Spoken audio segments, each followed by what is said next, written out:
ನಾವು ಪ್ರೋತ್ಸಾಹ ಕೂಡ ಕೊಡ್ತೇವೆ ವಿನ ಯಾವ ಜಾತಿ ಜನಾಂಗ ಭೇದ ಇಲ್ಲ. ಈಗ ರಾಜ್ಕುಮಾರ್ ಅಂತಂದ್ರೆ 50 ವರ್ಷ ಅವ್ರ ಚಿತ್ರನಟನ ಆದ್ರೂ ಅವ್ರ ಜನ ಬರೀ ಕಲೆಗೆ ಬೆಲೆ ಕೊಡ್ತಾರೆ.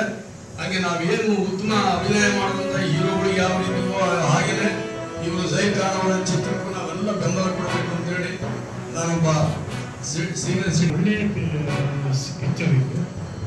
ಈ ಚಿತ್ರದುರ್ಗದಲ್ಲಿ ಯಾಕೆ ಇಷ್ಟು ಮಟ್ಟಿಗೆ ಮಾಡ್ತಾರೆ ಅಂದ್ರೆ, ಯಾವುದೇ ಫಿಲಿಂ ತಗೊಂಡ್ರು ಚಿತ್ರದುರ್ಗದಲ್ಲಿ ಪ್ರಮೋಷನ್ ಮಾಡಿದ್ರೆ ಅದು ಸಕ್ಸಸ್ಫುಲ್ ಆಗ್ತದೆ. ಅದೊಂದೇ ಕಾರಣಕ್ಕೋಸ್ಕರ ಚಿತ್ರದುರ್ಗದಲ್ಲಿ ಅದಕ್ಕೆ ನಾವು ಜಮೀರ್ ಖಾನ್ ಮಗ ಆಗಿರೋದ್ರಿಂದ ಅವರಿಂದ ನಮ್ಮ ಚಿತ್ರದುರ್ಗಕ್ಕೆ ಏನಾದ್ರು ಒಂದು ಕೊಡುಗೆ ಕೊಡಿಸ್ಬೇಕು ಅಂತ ನಾವೆಲ್ಲರೂ ಸೇರಿ ಒಂದು ಕಾರ್ಯಕ್ರಮ ಇಟ್ಕೊಂಡಿದ್ವಿ. ತಮ್ಮ ಮಾಧ್ಯಮದಲ್ಲೇ ನಮಗೆ ಸಹಕಾರ, ಕಲೆ ಬಿಟ್ಟು ಮಾಧ್ಯಮದ ಎಲ್ಲ ಸ್ನೇಹಿತರಿಗೆ, ಹಿರಿಯರಿಗೆ ಸ್ವಾಗತವನ್ನು ಕೋರ್ತಾ,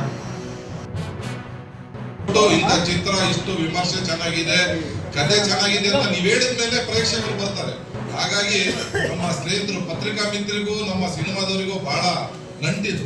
ಈ ನಂಟಿಗೆ ತಾವೆಲ್ಲರೂ ಸಹಕಾರ ಕೊಟ್ಟು ಈ ಒಂದು ಚಿತ್ರದುರ್ಗಕ್ಕೆ ಆಗಮಿಸ್ತಿರುವ ಕಳ್ಳ ಚಿತ್ರದ ಜೈನ್ ಖಾನ್ ನಾಯಕ ನಟ ಮತ್ತೆ ಇವರ ತಂಡಕ್ಕೆ ತಾವೆಲ್ಲರೂ ಬಂದು ಆಶೀರ್ವಾದ ಮಾಡಿ ಮತ್ತು ನಿಮ್ಮ ಪತ್ರಿಕೆಗಳಲ್ಲಿ ಫಿಲಂ ಬಗ್ಗೆ ನೀವು ಬಂದು ಅಲ್ಲಿ ಪತ್ರಿಕಾಗೋಷ್ಠಿ ನಡೆದಲ್ಲಿ ಗೊತ್ತಾಗುತ್ತೆ ಫಿಲಂ ಸ್ಟೋರಿ.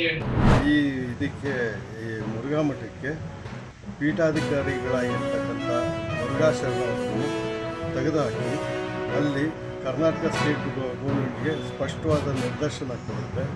ಏನಂತ ಅಂದರೆ ಮಠಕ್ಕೆ ಆಡಳಿತಾಧಿಕಾರಿಗಳನ್ನು ನೇಮಕ ಮಾಡಿ ಅಂತ ಹೇಳುತ್ತೆ.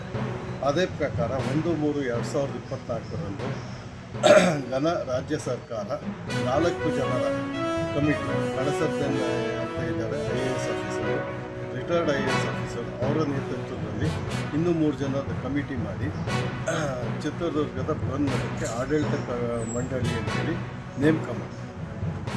ಅದರ ಉದ್ದೇಶ ಇಲ್ಲಿ ಇರ್ತಕ್ಕಂಥ ಇನ್ಸ್ಟಿಟ್ಯೂಷನ್ಸು ಅವನ್ನೆಲ್ಲ ಸೇಫ್ ಗಾರ್ಡ್ ಮಾಡೋದು, ಆಮೇಲೆ ಈ ಆಸ್ತಿಗಳಿಗೆ ಗಾರ್ಡಿಯನ್ ಆಗಿ ಇರೋದಕ್ಕೆ. ಇಂಥ ಒಂದು ಸಂದರ್ಭದಲ್ಲಿ 25/10/2025 ಮುರುಘಾ ಮಠದ ಶಿವಮೂರ್ತಿ ಶರಣರು 4 ಸೈಟ್ಗಳನ್ನ ಹೊಸದುರ್ಗದಲ್ಲಿ SJM ಲೇಔಟಲ್ಲಿ ಮಾರಿದ್ದಾರೆ. ಅದರ SR ವ್ಯಾಲ್ಯೂ 25 ಅವ್ರಿಗೆ ಬಿಡುಗಡೆ ಆಗಿದೆ. ಅದಕ್ಕಿಂತ ಮುಂಚೆನೇ ಆಡಳಿತಾಧಿಕಾರಿ, ಇವತ್ತಿಗೂ ಆಡಳಿತಾಧಿಕಾರಿಗಳೇ ಇದ್ದಾರೆ, ಏನು ಸುಪ್ರೀಂ ಕೋರ್ಟಿನ ಆದೇಶದ ಅನ್ವಯ. ಅದು ಪ್ರಕಾರ ಇಂಥ ಒಂದು ಸಂದರ್ಭದಲ್ಲಿ ಸುಪ್ರೀಂ ಕೋರ್ಟಿನ ನಿರ್ದೇಶನವನ್ನು ಅತ್ಯಂತ ಕ್ಲಿಯರಾಗಿ ಕಂಟೆಂಪ್ಟ್ ಮಾಡಿ, ಸುಪ್ರೀಂ ಕೋರ್ಟ್ ವೈಲೇಷನ್ ಆಗಿ ಕಂಟೆಂಪ್ಟ್ ಕಳೆದ 3 ದಿನದ ಹಿಂದೆ ಇಲ್ಲಿ ಆಡಳಿತಾಧಿಕಾರಿಗಳಾಗಿರ್ತಕ್ಕಂಥ ಕಳಸದವರಿಗೆ ಈ ಬಗ್ಗೆ ನಾವು ಲಿಖಿತವಾಗಿ ದೂರನ್ನು ಸಲ್ಲಿಸಿದ್ದೀವಿ. ಡಾಕ್ಯುಮೆಂಟ್ಸ್